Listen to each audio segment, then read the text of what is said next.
আমাদের আটকটা সম্পূর্ণ বৈধ, যেহেতু আমি গাজীপুর জেলার গাড়ি চালাই। এখানে আইনানুগ ব্যবস্থা নিলেও এটা আমার কোনো অভিযোগ নেই। এটা আসলে এটা তো জেলার গাড়ি, এটা আমাদের মেট্রোতে এটা অবৈধ।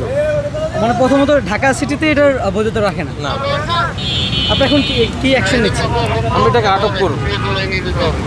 মানে এখন তাকে জব্দ রাখা হবে, এই তো? জি জি জি, আটক করব। দর্শক, যেই সিএনজিটি রয়েছে এটি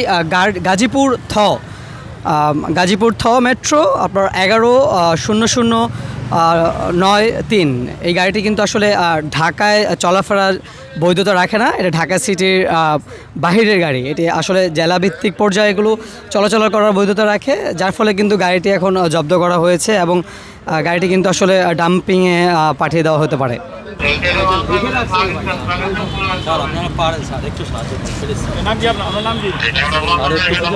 নামটা বলেন আপনার, নাম কি?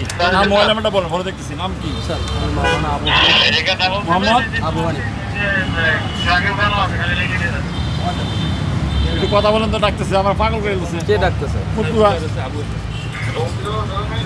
কথা বলেন।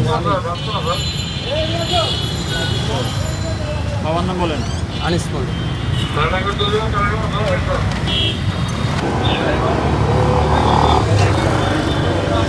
এখানে আমি কথা বলতে চাচ্ছি না। মানে গাড়িটা আটক করেছে কেন? না, আটকটা আসলে শোনেন, আমাদের আটকটা সম্পূর্ণ বৈধ, যেহেতু আমি গাজীপুর জেলার গাড়ি চালাই। জেলার গাড়ি তো ঢাকায় চলে না।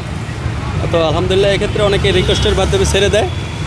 এখানে আইনানুগ ব্যবস্থা নিলেও এটা আমার কোনো অভিযোগ নেই। এটা আপনি জেনে আমি অপরাধ। কিভাবে? হ্যাঁ, আপনি জেনে মানে বিপদে কীভাবে পড়লেন? আপনি জানতেন বিষয়টা?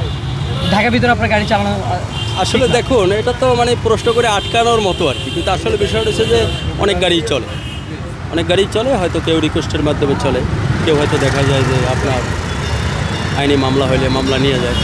আপনি তাদের মানে এই অভিযানকে সাধুবাদ জানাচ্ছেন? অবশ্যই। জি।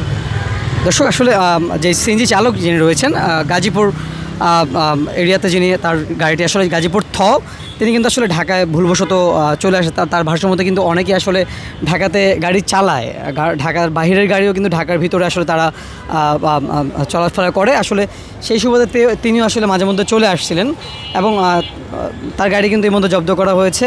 তার পরবর্তী সময় কিন্তু তিনি কিন্তু তাদের পুলিশের এই যে অভিযানকে কিন্তু তার সাধুবাদ জানিয়েছেন তিনি।